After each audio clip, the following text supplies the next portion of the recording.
ဒီနေ့တစ်ချက်တော့ green light တင်ချခန်းလေးဒီချက်နဲ့လေးသမ3ပဲနံပါတ်1စလိန်စာပွဲစာမင်းစွဲကိုတွေ့မယ်နော်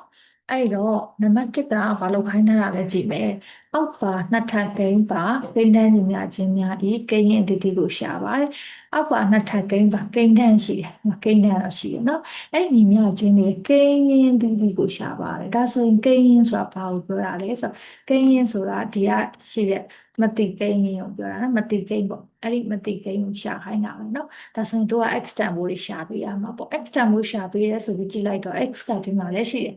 ဒီမှာလည်းရှိတယ်နောက်ဒီဘက်မှာလည်းကဏ္ဍတွေရှိတယ်ဒါဆိုရင်တို့ဒီမှာဘယ်လိုရှာလို့ရတာလဲဆိုတော့ဒီကောင်ကြီးကိုစာခွဲကိန်းခွဲပြီးဒီဘက်မှာ0နဲ့ညီပြီးတော့တို့နှစ်ကိုရှာနေကြအတိုင်းရှာလို့ရတယ်ပေါ့နော်ဒါဆိုရင်ဒီလိုစာခွဲကိန်းခွဲဖို့အတွက်ကိုဒီကောင်ကကိန်းတန်းကတေးသေးချာချာတော့မဥမာနှစ်ထပ်တစ်ထပ်ကဏ္ဍလားအဲ့လိုကိန်းတန်းတော့နေစာမဖြစ်သေးဘူးဒီမှာအပိုင်းကိန်းတွေလည်းပါနေတယ်ဒါဆိုလို့ရှိရင်တို့တွေသူ့ကိုဒီဘက်ချမ်းကောင်ကဘာဖြစ်နေရလဲဆိုတော့အရင်ဆုံးမလုပ်လို့ရမလဲလို့ကြည့်လိုက်တော့အပိုင်းကိန်းတစ်ခုပါနေတယ်ဆိုတော့တို့ကအရင်ဆုံးပိုင်းခြေညှိကြည့်လိုက်နော်အဲ့ဆိုလို့ရှိရင်ဒီကောင်ကို x နဲ့ပိုင်းခြေညှိလိုက်မယ်ပေါ့ x နဲ့ပိုင်းခြေညှိလိုက်တော့ဒီမှာကသူကငကိုယ်လုံးက1ရှိတယ်နော်အဲ့တော့သူ့ကို x ဖြစ်အောင်ဆိုလို့ရှိရင်နော် x နဲ့မြောက်လိုက်ရတယ်ဒါဆိုရင်အပေါ်ကိုလည်းပဲ x နဲ့မြောက်မယ်ပေါ့အဲ့တော့ x နဲ့ x နဲ့မြောက်လိုက်တော့ဒီမှာ x square ရမယ်ပေါ့နော်ပြီးရင်နောက်မှာ plus 2သူကတော့မြောက်เสียမလို့သူ့ရဲ့ပိုင်းခြေကငကိုယ်ရဲ့ x ဆိုတော့နော်ဒါဆိုရင်ဒီဘက်ချမ်းမှာကျတော့3ရှိမယ်ပေါ့အဲ့တော့တို့ကသူတို့ဘယ်လိုလုပ်မှာလဲဆိုတော့ဒီမှာကျတော့အပိုင်းကိန်းဖြစ်နေတယ်ကွာစာခွဲကိန်းခွဲလို့အဆင်မပြေသေးဘူးဒါဆိုလို့ရှိရင်ဒီပိုင်းခြေကိုရောက်နေတဲ့ x ကိုဟိုဘက်ကိုပို့ကြမယ်ဒါဆိုရင်ဒီဘက်က x ကစထားတော့ဟိုဘက်ကိုသွားပြီးတော့မြောက်ကြမယ်ပေါ့နော်ဒါဆိုရင် x square plus 2ကကျန်ခဲ့မယ်ဒီ x က3နဲ့သွားမြောက်လိုက်တဲ့အတွက် 3x ကျန်မယ် okay ဒါဆိုလို့ရှိရင်ဒီမှာပုံစံလေးတော့နည်းနည်းပေါ်လာပြီနှစ်ထပ်ရှိပြီတစ်ထပ်ရှိပြီကဏ္ဍရှိပြီတို့ကအဲ့တော့ 3x ကိုဒီဘက်ချမ်းကိုပို့မယ်ပို့လို့ရှိရင်တခါတည်းနေရာချရင်းနဲ့ပို့မယ်ပေါ့နော်နှစ်ထပ်ဒါဆိုလို့ရှိရင်တစ်ထပ်ပြီးတော့ကဏ္ဍအဲ့လိုသွားမယ်ပေါ့နော်ဒါဆိုဒီဘက်က3x ခါကြတော့ plus ပေါ့နော်ဒီဘက်အချမ်းကိုလာလို့ရှိရင်ဘာနဲ့လာမှာလဲဆိုတော့ minus နဲ့လာမှာပေါ့နော်ပြီးသွားရင်နောက်မှာကြတော့plus 2ကရှိမှချက်တစ်ခါတည်းပဲနေရာချလိုက်တော့မယ်နော်x square plus 2ကဒီမှာရှိတယ်ဒီ 3x ကဒီဘက်ကို minus နဲ့လာမယ်ပေါ့ကဲဒါဆိုလို့ရှိရင်ဒီလိုပုံစံလေးကကြတော့တစ်ချက်စာခွဲကိန်းခွဲနေဗီဒီယိုထဲမှာ part 1ထဲမှာသင်ထားပေးပြီးသားเนาะစာခွဲကိန်းဘယ်လိုခွဲရမလဲဆိုတဲ့ဥစ္စာလေးဒါဆိုရင်ဒီမှာ x square ဆိုလို့ရှိရင်နှစ်ထပ်တစ်ထပ်ကဏ္ဍเนาะအဲ့တော့ကိန်းထဲမှာ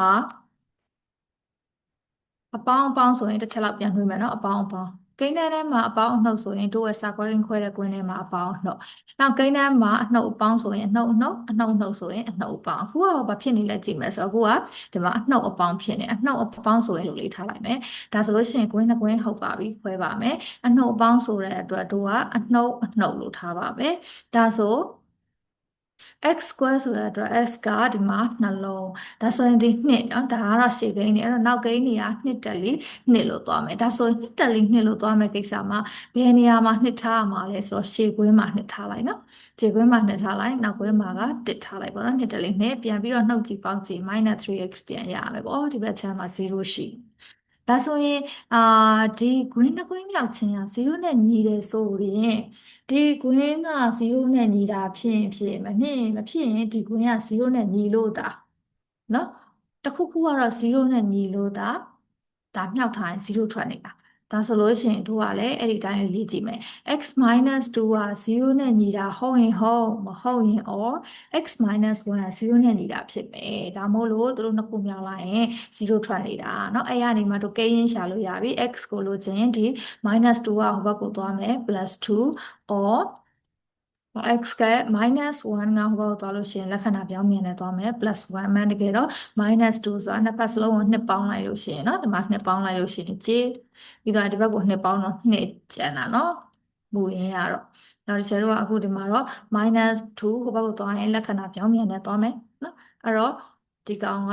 သူ့ရဲ့ကိန်းရင်းတွေက x တန်ဖိုးက2 or s equal 1ဆိုပြီးတော့ရပြီပေါ့နော်ဒါဆိုရင်တို့စာခွဲကိုသွားပါမယ်စာခွဲရလည်းပဲသူ့လိုပဲ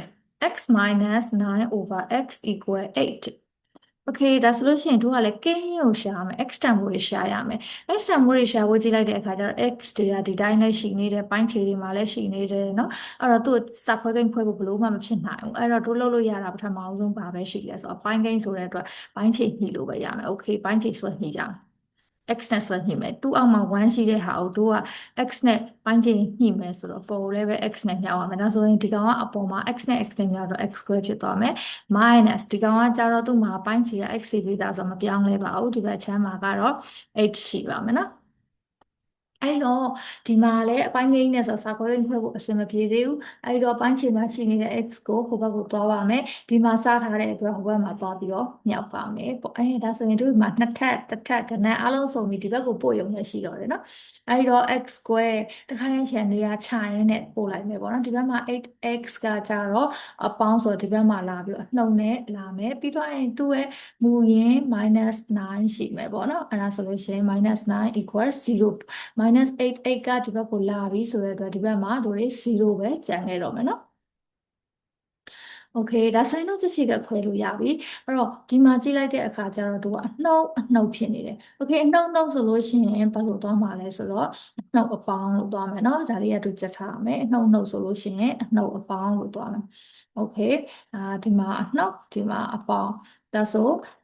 x square ဆိုတဲ့အတွက်ရှေ့ကိန်းက x နဲ့ x နဲ့ဒီမှာထည့်မယ်ဒီမှာကကြတော့အာကိုပေါ့နော်ကိုဆိုလို့ရှိရင်တို့က33လူကိုလည်းရတယ်ကိုတက်လူကိုလည်းရတယ်ဒါပေမဲ့အဲ့ဒီကောင်ပေါင်းချင်းနှုတ်ချင်းလုပ်ကြည့်လိုက်ရင်အလယ်ကကိန်းပြန်ရမယ်เนาะအလယ်ကဒီ8ဆိုတဲ့ကောင်ပြန်ရ -8 ပြန်ရမယ်အဲ့တော့ဒီကောင်ကိုပေါင်းကြည့်ရင်6နှုတ်ကြည့်ရင်0ရမယ်ဆိုတော့ဒီကောင်မဟုတ်ဘူးပေါ့နော်ဒီကောင်ကိုကြတော့ပေါင်းကြည့်ရင်10ရတယ်နှုတ်ကြည့်လိုက်လို့ရှိရင်8ရတယ်ဆို okay ဒါဆိုလို့ရှိရင်ဒီ6တက်လီ6တို့လေယူလိုက်မယ်ပေါ့နော်ဒါဆို6တက်လီ6ကိုဘယ်မှာထားရမလဲဒီ6တက်လီကိုဘယ်မှာထားရမလဲဆိုတော့ကြီးတဲ့ကောင်ရှေ့ကွင်းမှာထားလိုက်နော်ဒါဆိုရင်ဒီဘက်မှာ equal 0ပေါ့โอเคဒါဆိုလို့ရှိရင်တို့ငကိုတွက်နေကြတဲ့အတိုင်းဆက်တွက်လို့ရပါပြီ။နှစ်ကွင်းမြောက်ထားတာက0နဲ့ညီးနေတယ်ဆိုလို့ရှိရင်ဒီတစ်ကွင်းက0နဲ့ညီးနေတာဖြစ်ရင်ဖြစ်မဖြစ်ရင်နောက်တစ်ကွင်းက0နဲ့ညီးနေတာဖြစ်မယ်။ဒါမို့လို့တို့နှစ်ကောင်မြောက်ထားတာ0ထွက်နေတာနော်။0တစ်လုံးလုံးပါရင်0ဖြစ်ပြီဆိုတော့လေဒါဆိုရင်သူ့ရဲ့ကိန်းရင်းဖြစ်တဲ့ x တန်ဖိုးလို့ချင်းဒီမှာ minus ဆိုရင်ဟိုဘက်ကိုလက္ခဏာပြောင်းပြန်နဲ့သွားမယ် plus ဒီမှာ plus ဆိုရင်ဟိုဘက်ကိုလက္ခဏာပြောင်းပြန်နဲ့သွားမယ် -1ဒါဆိုလို့ရှိရင်တို့ရဲ့အဖြေထွက်ပါပြီเนาะသူကကိန်းရင် x တန်ဖိုးက9 or x equal -1เนาะဒါဆိုတို့ကစာမြင်ဆွဲတွက်ပါမယ်စာမြင်ဆွဲက1 over 2x ပြီးတော့ x plus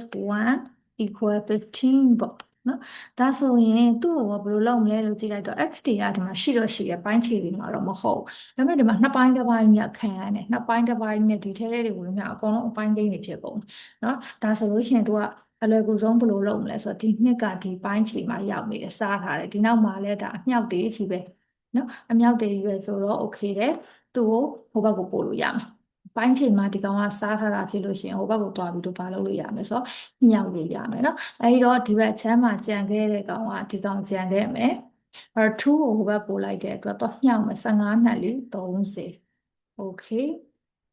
ဒါဆိုရင်ဒီကောင်ကလည်းပဲတို့ဝင်မြောက်ကြမယ်เนาะ x ကသူ့ကိုလည်းဝင်မြောက်မယ်သူ့ကိုလည်းဝင်မြောက်မယ်ဒါဆိုဘာလေးဖြစ်သွားမလဲ x square plus x နဲ့1နဲ့မြောက်တော့ x